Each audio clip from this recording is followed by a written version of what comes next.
Hey guys, I just wanted to do a video about victim consciousness, and because I think people need to hear what seems to be the biggest problem in human history and is still plaguing us.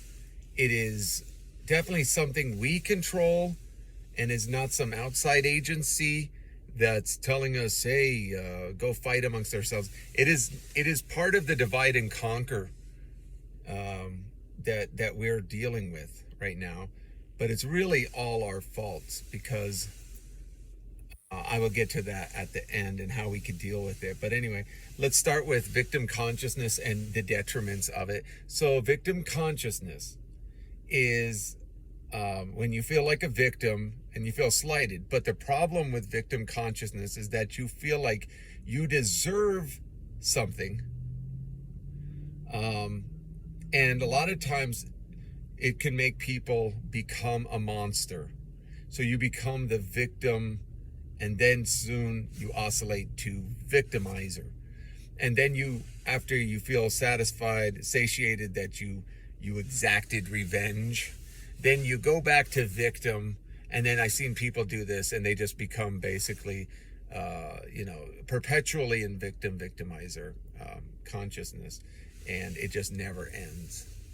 And it's happening on a micro and a macro scale. And we will talk about this a little bit too. But so how many times have you guys had somebody who slighted you and you felt completely betrayed, right? Just completely like, wow, I helped you. I did this and this. I helped you when you were in dire straits. I gave you this and this and that. And then you did this to me. I can't believe you did this. And then bam, you're in victim consciousness. Now it brings out all sorts of rage and anger, which is okay to feel. There's nothing wrong with feeling that. That's your emotional body coming out and just saying, hey, we've been slighted. But when you allow that victim consciousness to really seep in, it's a problem.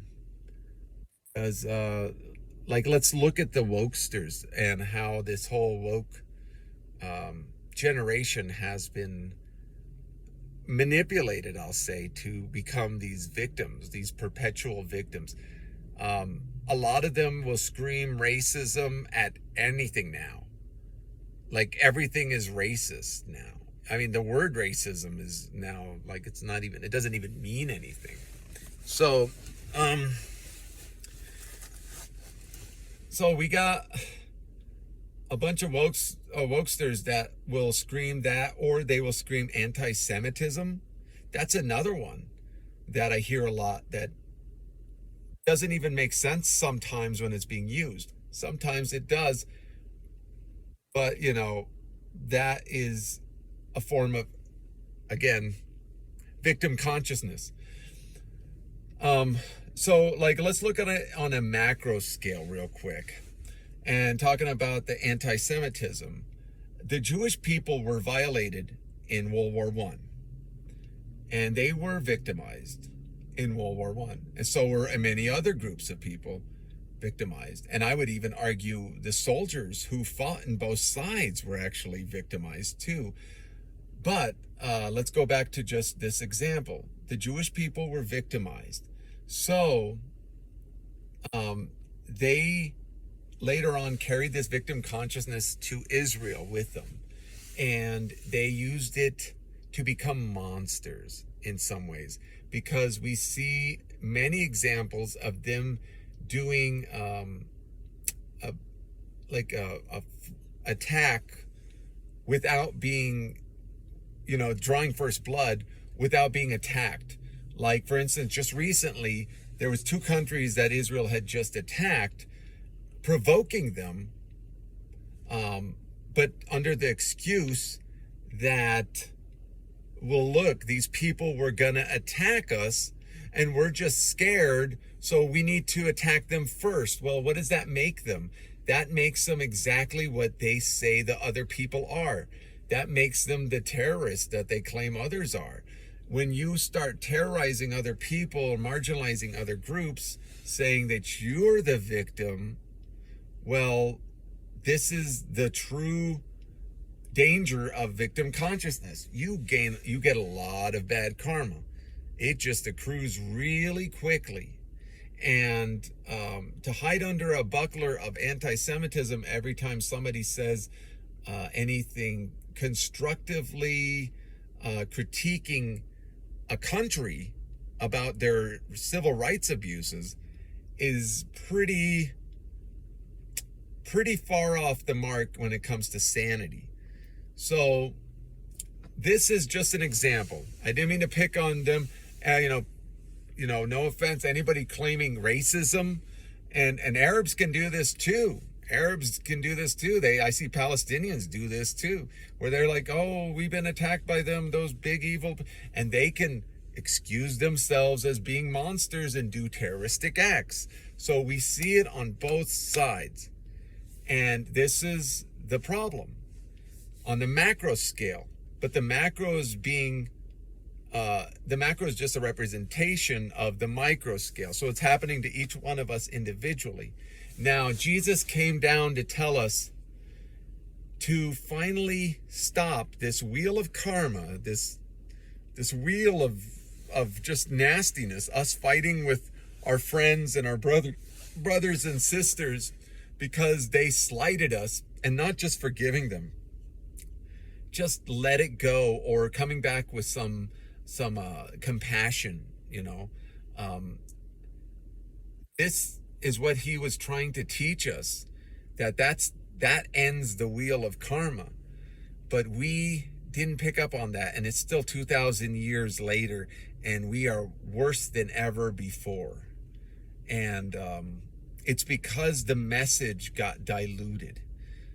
So Jesus was literally betrayed so much that the crowds chose a murderer, Barabbas, over Jesus, who was just telling them the truth. So talk about real betrayal. I mean, you could say on a mythological level, Jesus was telling us, the story of Jesus tells us our own story, the fractal of our own story, where we all will experience some sort of a backstabbing, betrayal. And what will you do? Will you have the foresight to go, I think I'm just going to let it go? Or are you gonna get mad and attack them?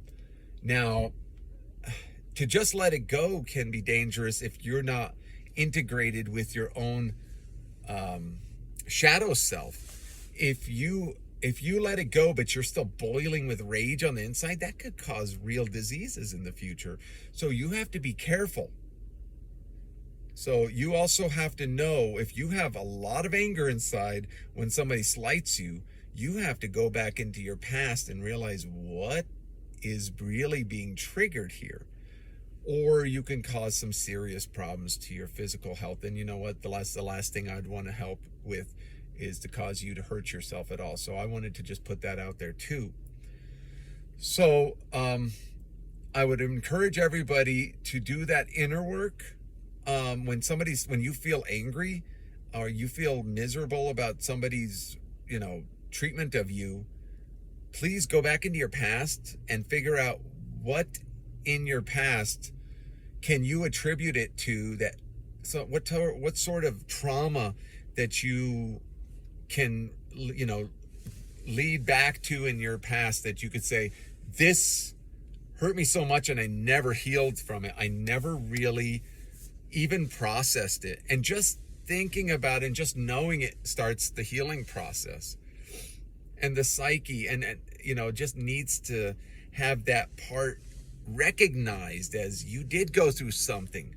You did go through something very harsh and traumatic, and then accept that aspect of yourself, that you can be that you can be also vicious at times, that you can be a monster.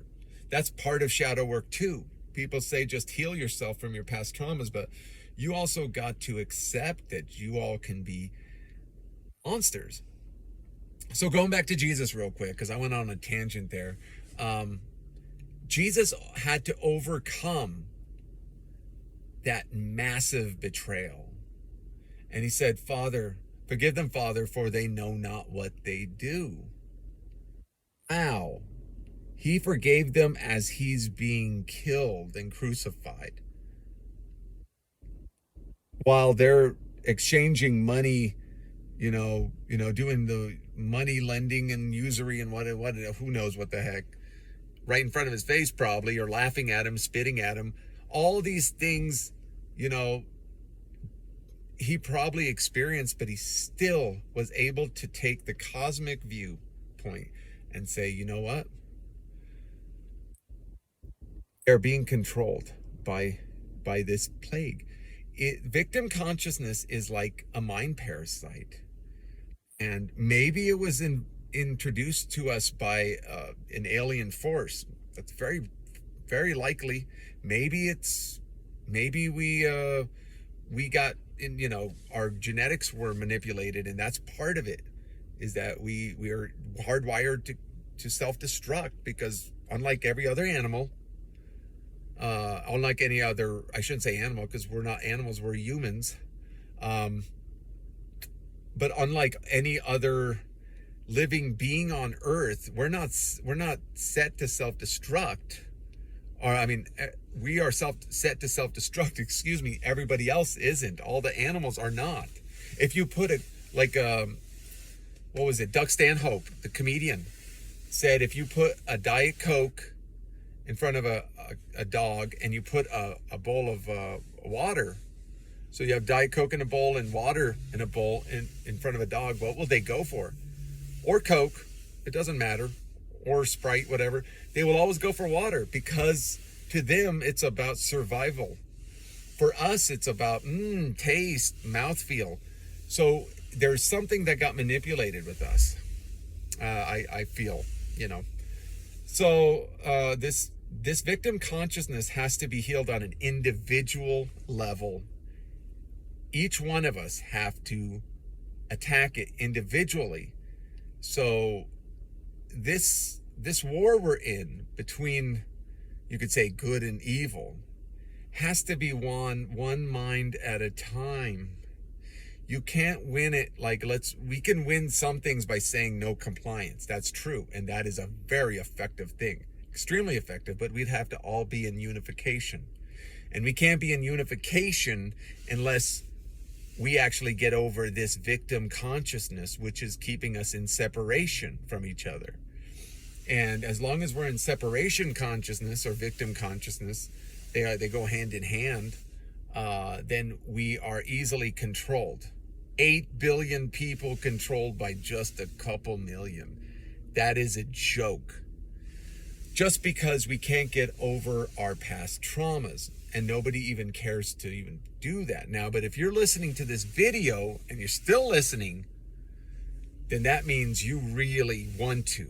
And I applaud you, and I know you'll succeed.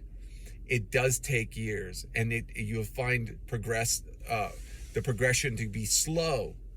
And if you can see in 2 or 3 years, you'll see noticeable difference. In 4 or 5 years, if you keep doing the shadow work that I talked about, you'll see more difference. And I am around 5 years, so I'm sure it just gets better and better. So that's something I just want to say.